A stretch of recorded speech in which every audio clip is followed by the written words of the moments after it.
Price of Fear. Brought to you by Vincent Price.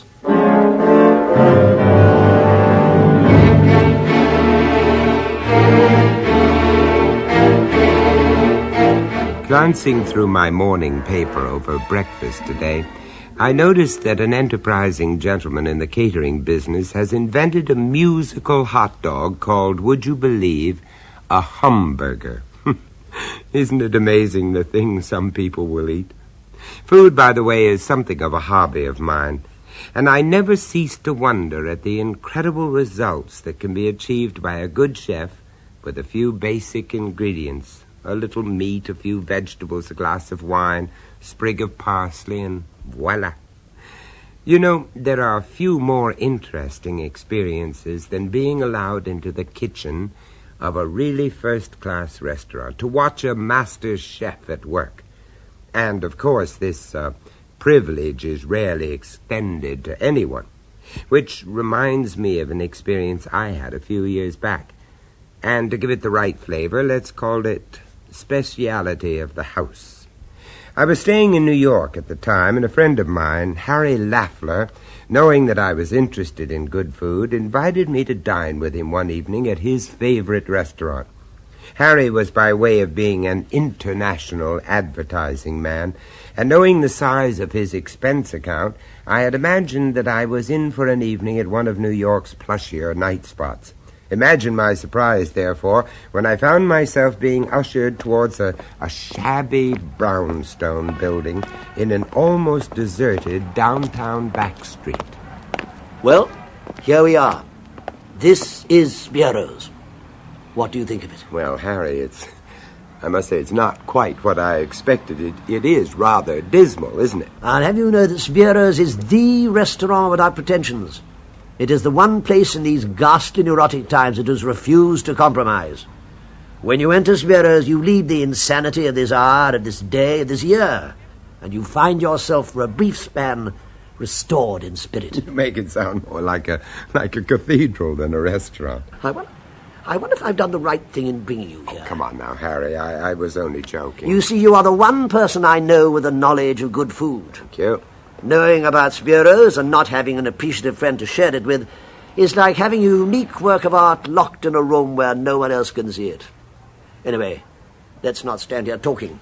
Let's go in. Good evening, sir. Mr. Laffler and a guest. Ah, yes, sir. Please come this way, gentlemen. The waiter led us through a mirrored foyer into a small dining room. It was no size at all, but the half-dozen or so guttering gas jets which provided the only illumination threw such a deceptive light that the walls flickered and faded into uncertain distance. There were no more than 8 or 10 tables in the room, and all but one were occupied. The few waiters serving moved amongst them with quiet efficiency. It really was very pleasant. And as soon as we were seated at the vacant table, I said as much to Harry. There. I knew you'd like it. But wait till you taste the food. By the way, did you notice that there are no women present? Yes, I did. Isn't that rather odd? Spiero doesn't encourage them. Oh. And I can tell you his method of getting rid of them is very effective. Excuse me, sir. Do you wish to be served now? Tell me, is the special being served tonight, waiter? Oh, I'm so sorry, sir. There is no special this evening. But it's been a month already, and I had hoped that my friend here... I'm sorry, sir, but you do understand the difficulties, sir. Oh, well, what the hell.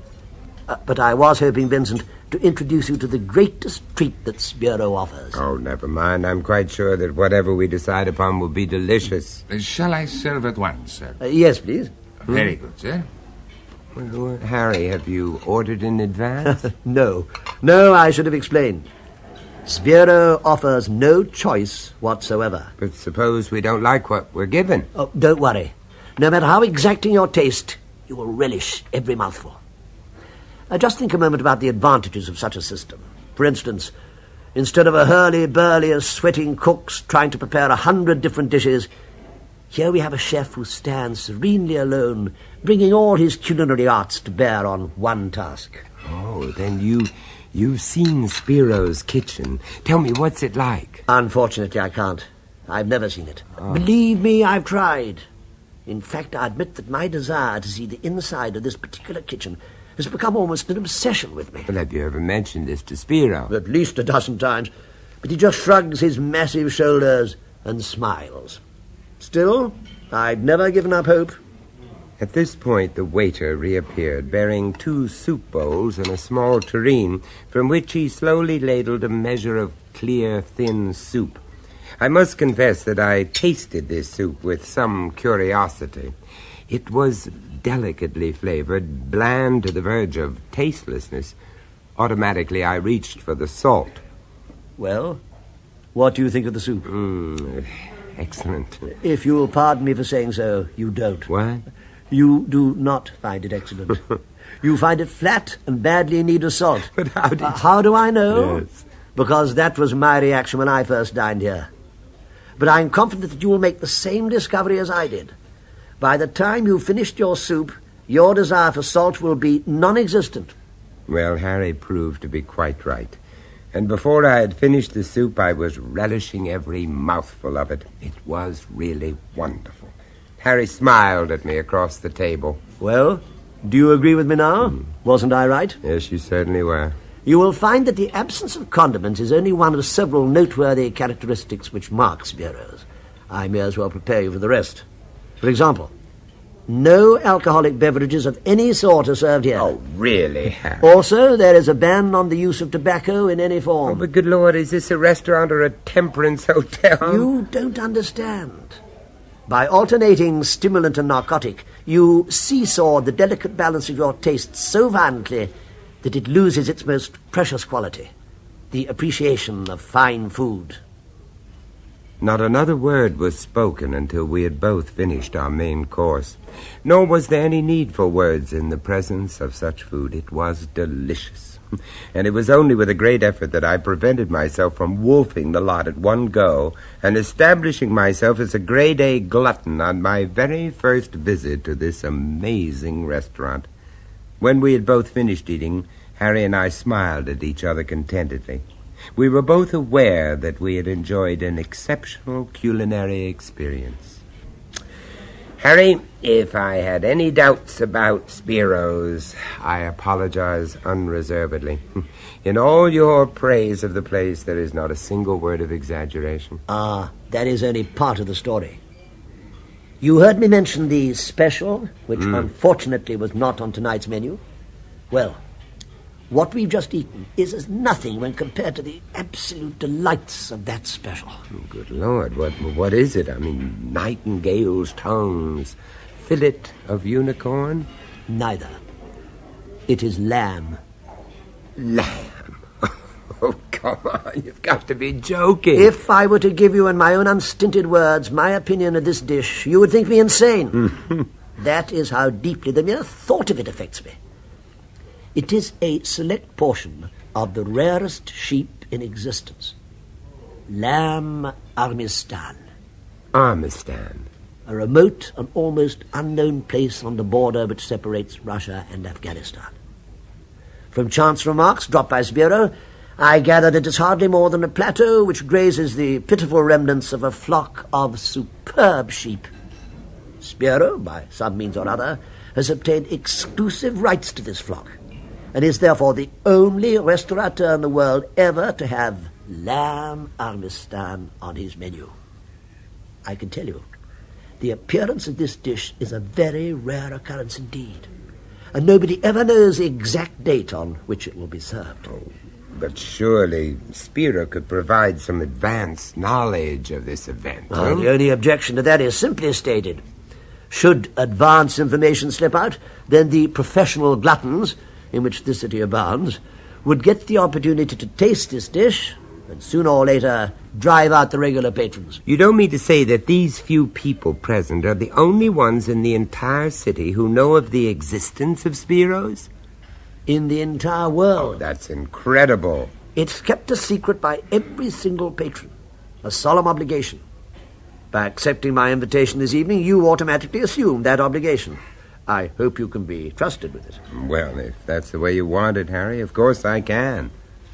It may sound strange to you indeed. It may border on eccentricity.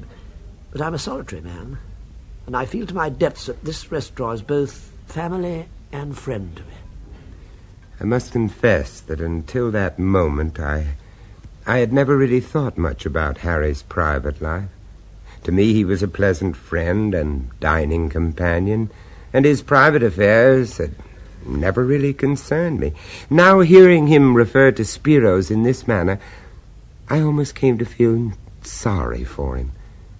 By the end of 2 weeks, Harry's invitations for me to join him at Spiro's had become something of a ritual. Now, I am by nature one of those people with a lean and hungry look, but I began to notice that I was rapidly putting on weight. I was, to tell the truth, becoming plump. I began to wonder whether Harry, by no means a lightweight, had also been lean before he started to dine at Spiro's. Thinking the whole thing over, I decided that I would not refuse to eat at the restaurant until I had both tasted the lamb armistan and also been introduced to the amazing Mr. Spiro. And then one night, a few weeks later, I achieved both these ambitions, and both, I may say, exceeded my expectations. Good evening, gentlemen. Good evening. Tonight is the special, sir. What? Well, this is it. The culinary triumph of all times. And faced bad, you are embarrassed by the very emotion it distills. Yes, I must confess that my heart is certainly beating faster than usual. Tell me, Harry, the other diners, do they feel the same way? Well, of course they do. Look around you and judge for yourself. Yes, you're right. Anyway, there's comfort in numbers. It's nice to know that we all have the same basic animal feelings and can anticipate, or should I say, slobber over our meat. Oh, look, one of our number appears to be in for disappointment. Over there, at the end table, the empty seat.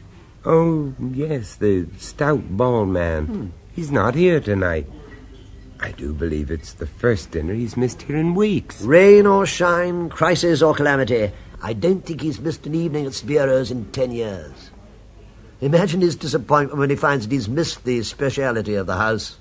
Mr. Lafleur and friend, I am so pleased, so very, very pleased. Ah, Mrs. Spiro. Tonight, gentlemen, the lamb armistan will be an unqualified success. I myself have been stewing in the miserable kitchen all day, prodding the foolish chef to do everything just so. The just so is the important part, eh? But I see your friend does not know me. An introduction, perhaps. The words ran in a smooth, fluid eddy. They rippled, they purred, and I found myself hypnotized and could do no more than stare as Harry performed the introductions. Spiro's mouth, the mouth that uncoiled this sinuous monologue, was alarmingly wide, with thin, mobile lips that curled and twisted with every syllable. He had a wide nose and wide-set eyes. It was an amazing face, and somehow I had the feeling that I had seen it before. It was somehow familiar. I am so very pleased to meet you, Mr. Price. So very, very pleased. Oh, thank you. How do you do, Mr. Spiro? You like my little establishment, eh? Oh, yes. You have a great treat in store for you today, I assure you. My friend is by way of being a great admirer of yours, Spiro. True. Very great compliment. You compliment me with your presence, and I return the compliment with my food, eh? But I assure you, the lamb armistan is far superior to anything of your past experience. All the trouble obtaining it, all the difficulty of preparation is truly merited. You know, I've wondered why, with all these difficulties you mention, why you even bothered to present lamb armistan. Surely your other dishes are excellent enough to uphold your reputation. Yeah, perhaps it is a matter of psychology. Someone discovers a wonder and must share it with the others, eh? Or perhaps it is just a matter of good business. Well, then, in the light of all this, and considering all the conventions you impose on your customers, why don't you turn it into a private club? So perspicacious. I will tell you. Because there is more privacy in a public eating place than in the most exclusive club in existence. Here, no one inquires into your affairs. No one desires to know the intimacies of your life. We are not curious about our guests. We welcome you when you are here. We have no regrets when you go. That is the answer, eh? Yes, I'm sorry. I had no intention to pry. No, you are not pry. On the contrary, I invite questions. Don't let Spiro intimidate you. I've known him for years, and I assure you his bark is far worse than his bite. But before you know it, he'll be showing you all the privileges of the house, except inviting you into his precious kitchen, of course. For that you may have to wait a little while, I'm afraid. What did I tell you? Come on now, Spiro. The truth. Has anyone except staff ever stepped into that kitchen of yours? You see on the wall over there the portrait of one to whom I did that honor. A dear friend and a patron of long standing. Where? Oh, yes, there. Oh. Who is it? Oh, it's Andrew Herring, the writer. You know the one, Harry. He used to write those marvelously cynical articles for the New American. And then he took himself off to Mexico, I think it was, and disappeared. Of course. And here I've been sitting, staring at that picture for years without recognizing it. It must have been a blow for you when your old friend disappeared, Spiro. It was, I assure you, gentlemen. But I like to think of it this way. He was probably greater in his death than in his life, eh? Oh, a most tragic man. He often told me that his only happy hours were spent here at this table. Pathetic, is it not? And to think the only favor I could ever show him was to let him witness the mysteries of my humble kitchen. You seem very certain of his death. After all, as I remember, no evidence has ever turned up to support it. None at all. Remarkable, eh? But no more talk, please, gentlemen, for here comes the speciality of the house, lamb armistan. Spiro served the meal himself, taking great care not to lose a single drop of gravy as he sliced the joint, underdone to perfection. He filled the 2 plates with the chunks of dripping meat. Gentlemen, bon appetit. With great deliberation, I took a mouthful of the lamb armistan. It was magnificent. Good, eh? Better than you imagined? It is as impossible for the uninitiated to imagine the delights of lamb armistan as for a mortal man to look into his own soul? Perhaps. Perhaps you have just had a glimpse into your own soul, eh? Yes, perhaps. And a gratifying picture it made, too. All fang and claw.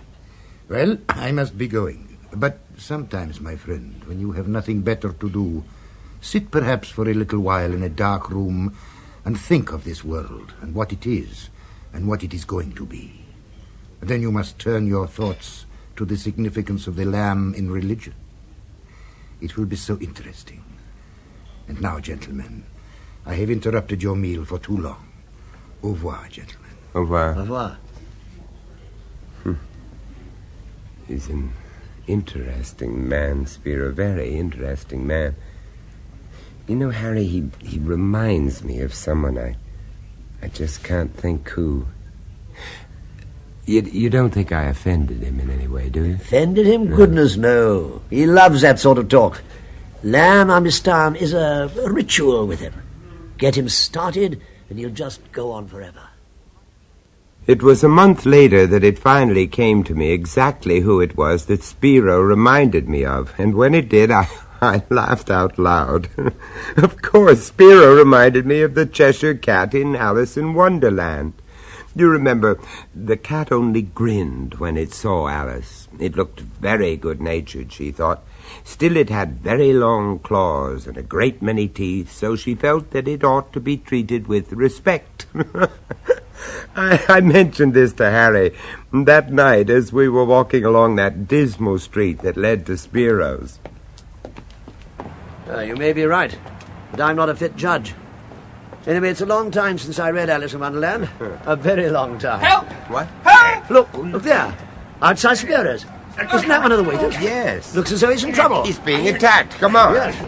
Help! Goddamn pickpocket! Push me, would you? You're looking for a goddamn fight, huh? Well, you got one, mister. Let me go. Let me go! Not yet, you lousy little creep! Well, what's going on here? Help me, sir! This man, he's drunk! He tried to stab me! Oh, drunk, am I? Oh, well, we'll... Hey, you dirty... Hey, grab him, Harry. Quick! Look out for that knife! Let go of him. Do you hear? Let go. Hey, what the hell's happening here? I'll cut your goddamn throat, mister! No, you don't.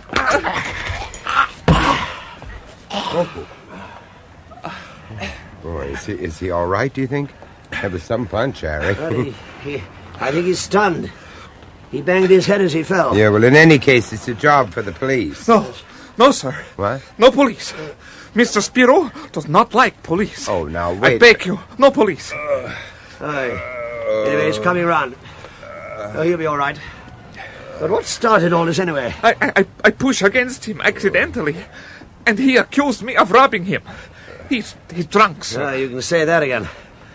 Well, now, you go inside and get cleaned up. We'll see to him. Thank you, sir. To you, I owe my life. If there is anything I can do to repay you... You just cut along, and if Mrs. Vera has any questions, you tell him to see me. Yes, sir. You saved my life. Thank you, sir. And with that, the waiter disappeared into the restaurant. Well, after all the excitement and kerfuffle of that incident, I must confess that I found I had quite an appetite. And as soon as we were comfortably seated in the restaurant, Harry and I debated with some trepidation as to whether or not we could expect the special lamb armistan that evening. Soon our regular waiter appeared and carefully set 2 tumblers on the table. We almost simultaneously inquired after the special. No, sir. I'm sorry, sir. No special tonight. Oh, hell, just my luck. And I'll probably miss out on it next time, too. Why, Harry, you going away? Yes, damn it. I'm off to South America for a month or 2 in order to mount a new campaign for some very rich clients. Oh, I'm sorry to hear that. When do you leave? Tonight. I managed to wangle some reservations. This was intended to be in the nature of a farewell celebration. Oh, and no special. What a shame. Just my luck. Well, I'm going to miss you, Harry. I have enjoyed our evenings together, and these little dinners of ours they've come to mean a great deal to me. Shall I serve now, sir? Of course, I didn't realize you were waiting. Shortly afterwards, the waiter served us, and we turned our attention to our dinner. Harry finished his quickly and continued to bemoan his fate and to regret loudly the thought of missing lamb armistan during his trip. Then, just as I finished my meal, a waiter leaned over to take Harry's plate. It wasn't our usual waiter, but the man who we had rescued from the drunken sailor. I asked him how he was feeling, but to my surprise, he completely ignored me, and with the air of a man under great strain, he whispered to Harry, My life. I owe it to you. I can't repay you. Well, you have repaid me with your thanks. Please, let's hear no more about it. But I will help you, sir, even if you don't want me to. Do not go into the kitchen tonight. Huh? My life for yours, sir. Tonight or any night. Do not go into Spiro's kitchen. Why shouldn't I go into the kitchen? Don't be absurd. What's going on here? Is everything all right, gentlemen? Ah, good evening, Spiro. This man is a little unnerved, I think. Ah, yes. An unfortunate experience. He's saying something about my not visiting your kitchen. What's it all about? Do you know what he means? But of course. He was giving you good advice.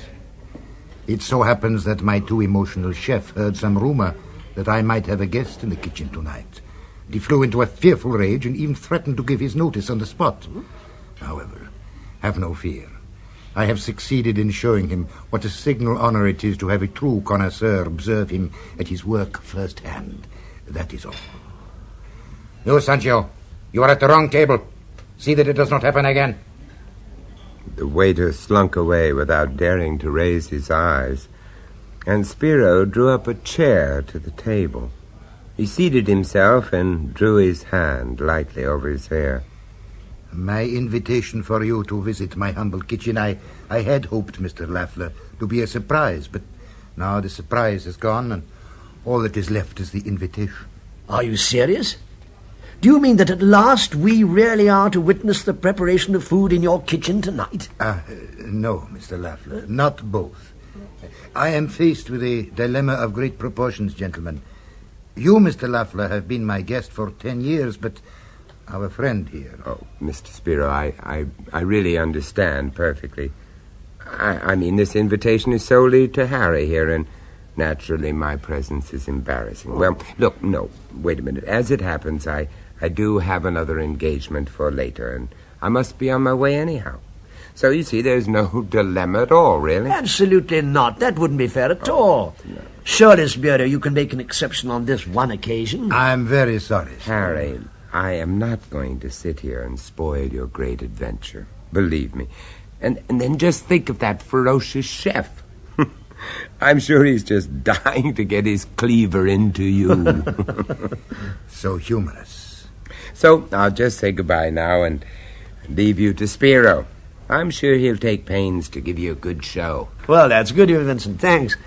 I hope you continue to dine here while I'm away. Oh, and have a good trip, Harry. Thank you. Bye now. I will expect you, Mr. Price. Au revoir. Au revoir.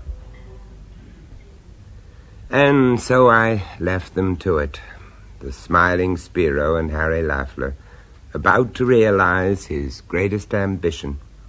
On the way out, I stopped in the foyer to collect my coat, and as I was straightening my tie, I caught a glimpse in the mirror of Harry and Spiro, already at the kitchen door. Spiro was holding it open, invitingly wide with one hand, while the other hand rested lightly on Harry's plump, meaty shoulder, squeezing it ever so gently, almost lovingly, rather in the way a housewife squeezes a prime fat turkey before she puts it into the oven. I've never seen or heard of Harry Lafler again. Shortly afterwards, I left New York in order to do some filming in England. I've not been back since, and therefore I have never had the opportunity of dining again at Spiro's, nor of renewing my acquaintance with its mysterious owner. In the intervening years, however, my interest in food and its preparation has increased, and I can now create and experiment with recipes of my own. But I must confess that even in my wildest flights of culinary fancy, I have never yet dared to attempt lamb amistad. To summon another witch. Ingredients: 1 bewitched animal. Yarn spun by a girl not yet 7. Egg of a black hen. Preparation: take an earthen pot, not glazed. Place the water of the bewitched animal into the pot. Wind the yarn 3 times around the egg while calling out the 3 devils' names. Place this egg into the water in the pot. Place the cover upside down upon the pot, sealing the lid tightly so that no fumes can ooze out. Set the pot on the fire and say, "Lucifer, devil, summon the sorcerer or witch before me in the 3 devils' names." To cause a witch to die. Ingredients: 1 heart of a cow, butter, 3 nails from a coffin of a corpse. Preparation: take a little butter and fry the cow's heart. Then take the 3 nails and pierce the heart through and through while saying the name of the appropriate witch. Works best if you can get the heart of a cow killed by that witch. She will die as soon as the heart is pierced by the 3rd nail. Fully approved. The Bewitched Court. In East Wales, there's a mysterious pool that everyone knows is bewitched. Linklys, which means in Welsh, the swallowed court, is the name of this pool. Long ago, its dark waters swallowed a palace, a king, and a court. Today, all lie buried in the mud of the mere where the yellow flagweeds and green rushes grow. The curse of a witch betrayed brought this grievous thing to pass, people say. Then they tell the story of Evan the king, who once lived in the palace on the site of the pool. The palace, they say, was of dazzling beauty. It had steps of white marble and gold weathercocks. The windows gleamed and sparkled like 100,000 gems. Nightingales sang in the pear trees at dusk. All day blue peacocks strutted in the garden, where jasmine scented the air. In this palace King Evan held his court, and his reign was just and good.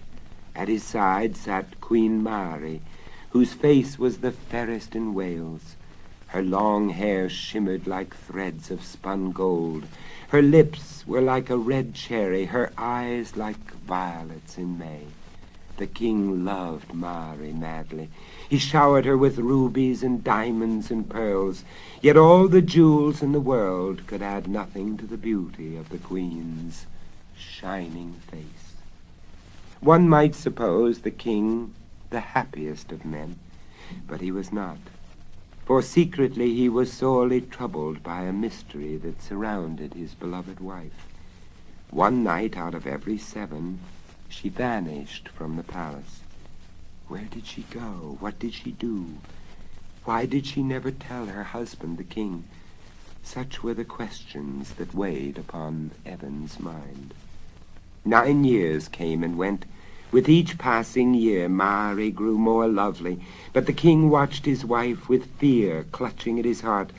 At night he tossed and turned in his golden bed. He brooded alone when the queen left his side, yet she only smiled when she went away.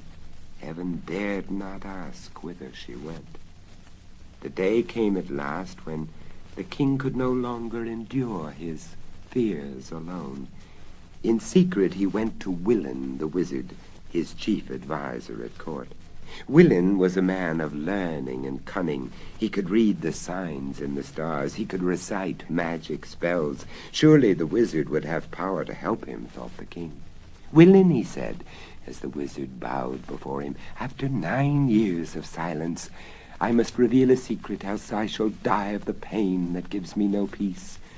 But should you violate my confidence, I shall slay you with my own hand. The old man bowed until his white beard swept the floor. Have no fear, sire, he said. Long before you were born, I served your father. With him I shared dark secrets of state. I never failed him, I shall not fail his son. Let me help you, at least advise, on the matter that breaks your heart. It is the queen, said the monarch. He dropped his voice to a whisper. Mary is a fairy. She belongs not to this world, but to the kingdom of spirits who live inside the earth. This I knew when I wooed her, but I loved her so nothing mattered but to make her my wife. The king sighed deeply, then fell silent. And now, sire, are you sorry? Willin prompted. No, cried the king fiercely, no.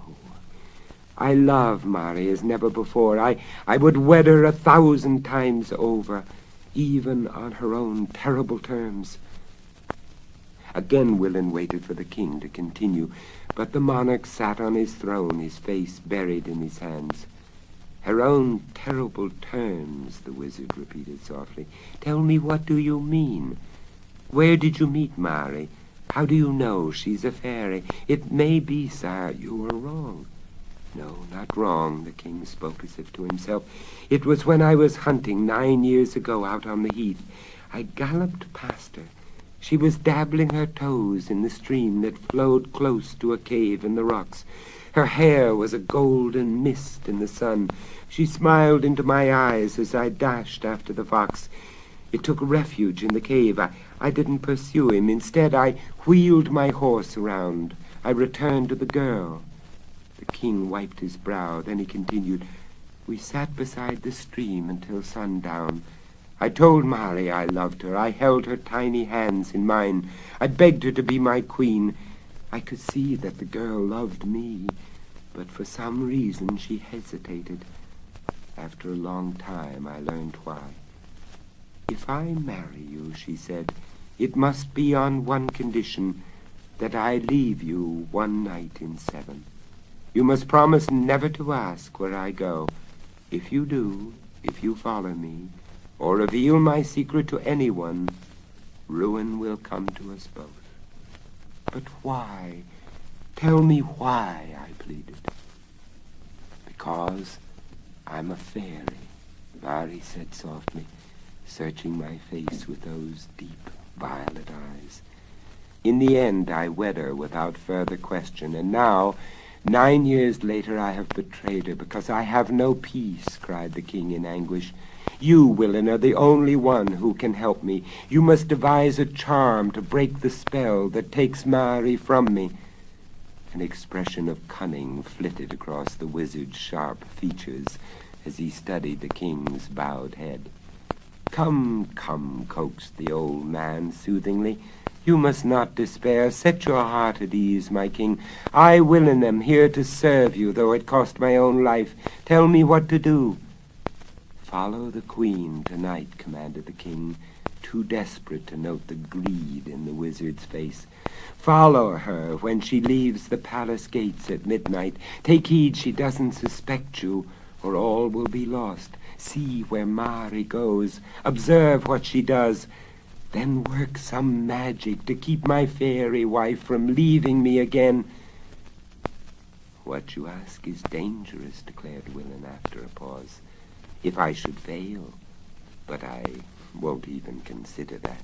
My life is at stake. Sire, but I shall find a way.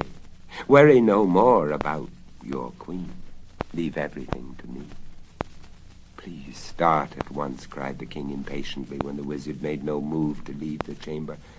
A man of learning must live, Willin said, clearing his throat. The risk, as I have said, is great. Name your price, then, and get on with your work, shouted the king. You have much to do before midnight. Should not the price equal the risk of the mission? Asked the old man, eyes glinting with avarice. To accomplish this perilous task, I shall require 1,107 pieces of gold, and 1 out of every 10 cows born with black spots. So be it, cried the king in disgust. Do not haggle with me when the matter at hand is so important. He waved his hand in dismissal, then fell back, brooding on his throne. That night, Willin hid behind a tree until Mari left the palace and slipped through the great golden gates.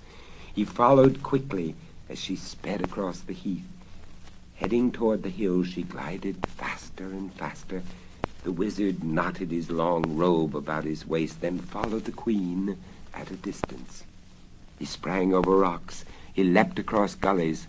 The slim figure in white moved swiftly until it came to a stream. Mari skirted the water. When she reached a cave in the rocks nearby, she hesitated. Then she disappeared. Aha, panted Willin, not far behind. That's where she goes. She enters the cave to the underworld where the evil fairies live. The wizard sat down on a rock near the cave. To entice Mari out with a spell will be easy, he thought. Then I must bewitch her so she can never return to the spirit world. That will take more skill, but I can do it. After tonight I shall be a rich man, rich!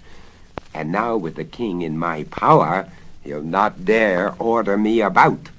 So the wizard gloated over his good fortune, too sure of his own cunning to dream he could fail in his task. He stretched his tired limbs, he rested his old bones. Then he turned toward the cave and started a chant. Come forth, lovely queen, come out of your cavern. Let me gaze on the face that enchants all men and enslaves them forever to the fairest on earth. Willin had barely finished the magic words when a horrible witch whistled out from the mouth of the cavern. With a hiss, she snatched the sorcerer from the rock. She wound her long fingers about his throat. So it's Willin the wizard, she shrilled, squeezing his neck until his tongue lolled out and his eyes popped from his head.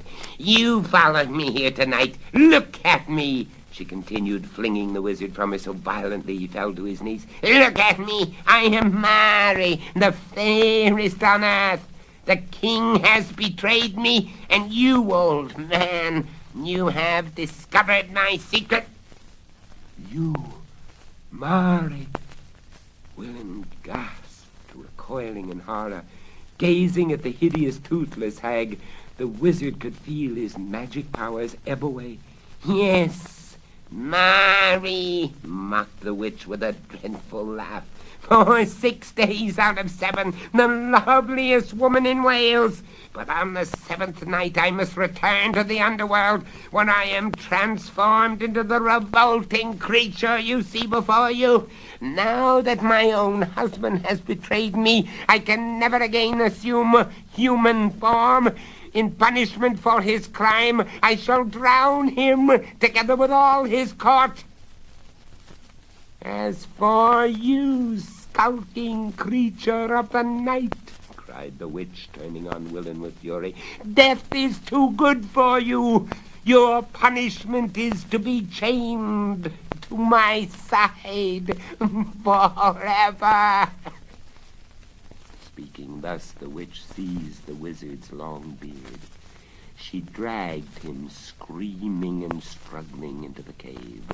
She pulled him behind her down to the underworld, where only the wickedest fairies dwell. Of the king's fate you already know. He and his court and his beautiful palace, with the white marble steps and the gold weathercocks, all sank to the bottom of Lynchley Pool. Today dark waters flow over Evan's proud head.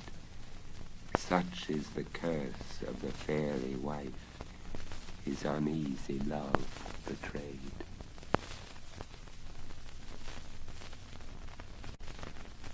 The Stone King. In England's Cotswold Hills, a huge upright stone stands alone near the ridge of a green slope. Crimson poppies grow in the grass around this stone, and when cold winds blow over the hillside, their petals fall like drops of blood. Then the elder tree nearby, laden with its black and bitter fruit, seems to mutter.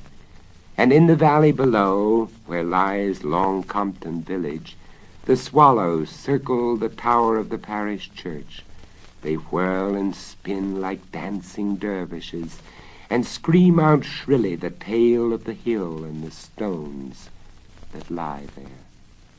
The village people listen and nod and gladly repeat the story to curious strangers. The stone up there is a king, say the old folk, and the elder tree is a witch. And there, they point across the road to stones in a circle, so many you can hardly count them. That's the king's army.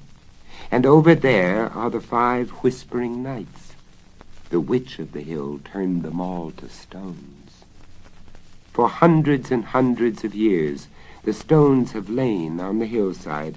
How they got there, no one knows, really. Some say the Druids, early Britain's pagan priests, carried them there for a temple. Others claim they were tombs of the shepherds who once lived on the slope. But most of the folk of Long Compton believe the hill is bewitched. Only when the witch loses her power will the stones turn back into men. These facts are plain as can be, for strange things still happen on the hill, especially at midnight on New Year's Eve. When the church bells in the valley chime 12, the stones hear the sound.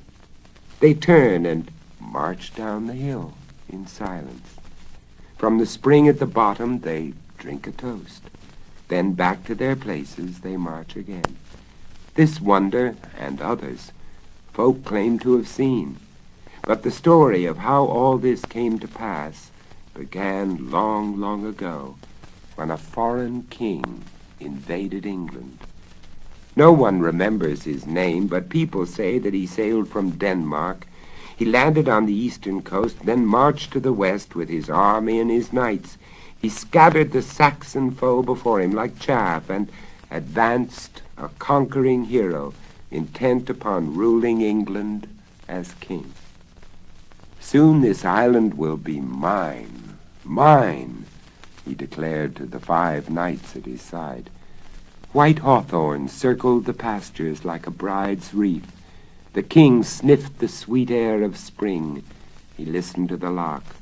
All this shall belong to me, he told his companions. 7 nights ago, as I slept in my tent, the wise woman promised this in a dream. When long Compton thou shalt see, England's king thou shalt be. We'll soon reach the spot, the king continued, pointing to a distant hill. We must cross these downs, then march to the ridge over there. Long Compton lies in the valley below. I'll ride ahead, my friends, while you bring up the army. Meet me at the foot of the slope. The king spurred his black horse, then galloped away, far ahead of the knights and his troops. When he came to the knoll, he dismounted. He studied the place, then led his horse to a spring. We'll rest here, my beauty, and await the army, said the king, patting the animal's shining flanks. With bright, eager eyes, he studied the hill. When I am king of England, said the Dane, fingering the jeweled hilt of his sword, I'll build my castle on that summit. Then I can look down on Long Compton each morning when I wake. The invader laughed softly, recalling the wise woman's prediction of glory and power.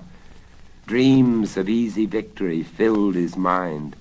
He paid scant heed to the army as it advanced over the downs.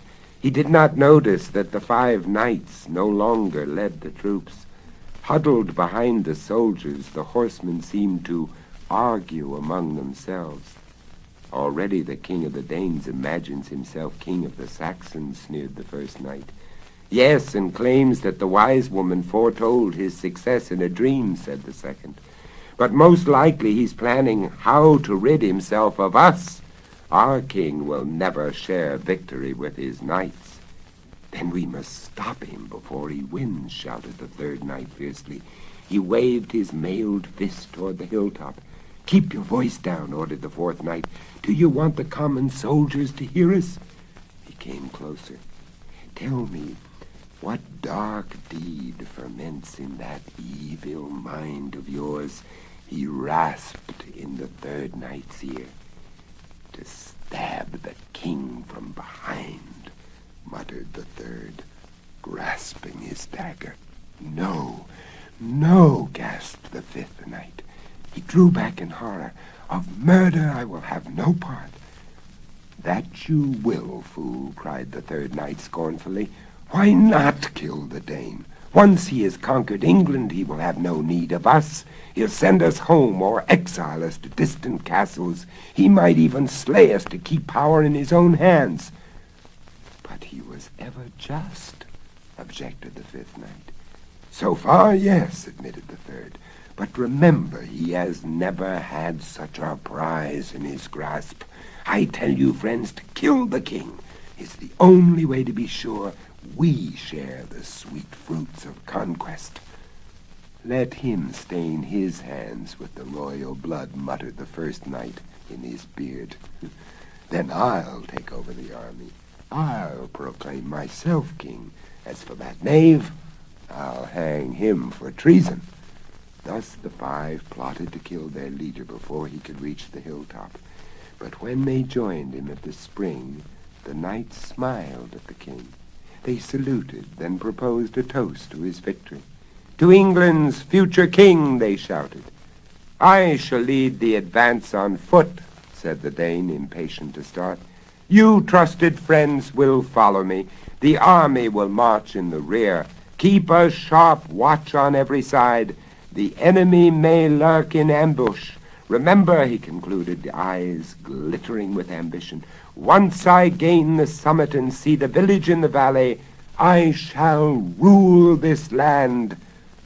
And we, whispered the knights, be your vassals, unless we prevent it. Sword in hand, the king strode ahead. He did not glance back. At first the traitors followed closely, but when the king, eager to attain his goal, forgot them, they drew aside.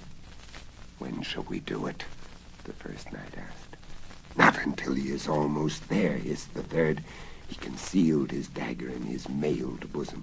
That's a risk, objected the others. No, the third knight said with an evil smile. He would suspect us if we gathered around before then. As the knight schemed and plotted against his life, the king leapt forward. It will be easy to gain the top, he thought, growing more confident with every step. There was no sign of the enemy. Ahead the hill jutted boldly against the azure sky. I am almost there, cried the king. He cast wary glances to right and left.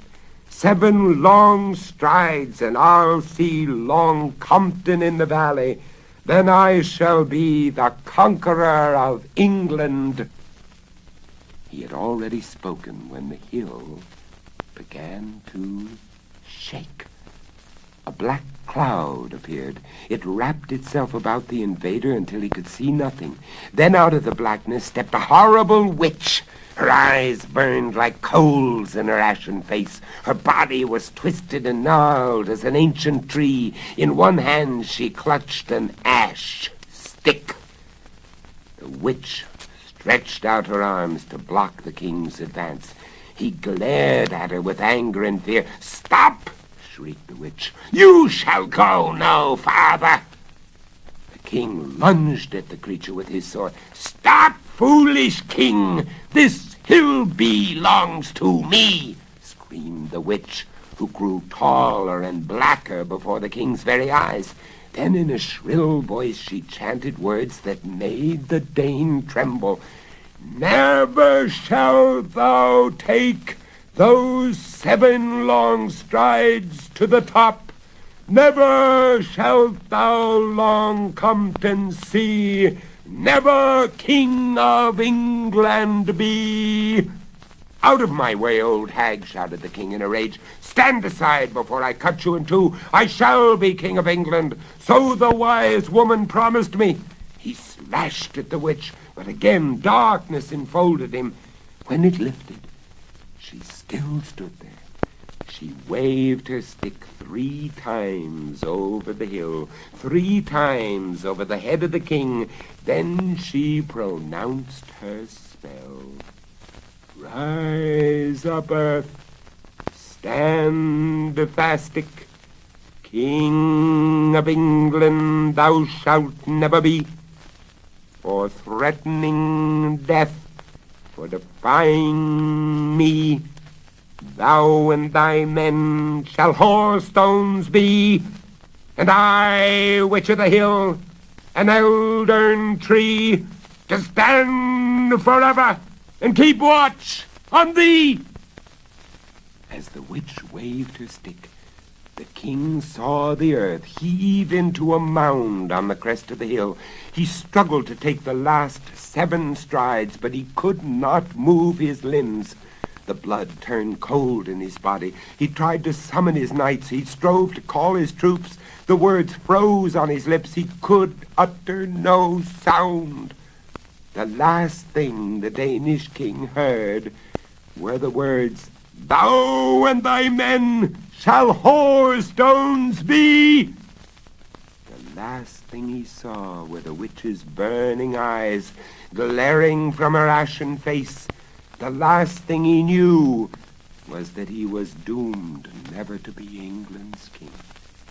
Today all is quiet on the lonely slope where the Stone King stands apart from his men. People say the witch who dwells in the elder tree allows no one to touch the stones without suffering her wrath. In olden times some flouted her power with dire results. There was the baker who boasted he could count all the men in the king's army. He made a sack full of small round loaves of bread. The story goes that he carried them up the slope to the stone circle that measures almost 100 feet across. The baker set 1 loaf on top of each stone. He counted as he passed from one to the next. 1, 2, 3, 4, 5, 6, 7, until he reached 7 times 3. But before the foolish man could draw another loaf from his sack, he fell down dead. His death should have proved that the cunning of the witch was stronger than the cunning of men. But instead of taking to heart the baker's awful fate, the people of Long Compton decided to move the Stone King. They would take him to the valley, they said. We'll set the king up. We'll set the king up in the marketplace, the village fathers agreed, a warning to all who would invade our land. It took 8 chestnut horses and 18 strong men to carry the king down the hill. No sooner was he there than disaster came to Long Compton. People sickened and died. Crops failed. A strange disease afflicted the sheep. The Stone King was to blame, everyone said. He must be returned to the hill. But this time, the 8 chestnut horses and 18 strong men failed to budge him an inch. The beast tugged with all their might. They pulled and strained until the ropes broke. One horse fell to the ground and couldn't get up. The only one left that could haul a load was an old gray mare. But she's too feeble for such a weight, objected many. Only their dire need made the villagers consent in the end to hitch the gray with the chestnuts. No sooner had they done so than the horses dragged their burden with the greatest of ease. They took the Stone King back up the slope, where he still stands. No one now doubts that the witch is in the elder tree, or that she'll remain there. As for the Stone King and his men, they too will stay where they are until Judgment Day.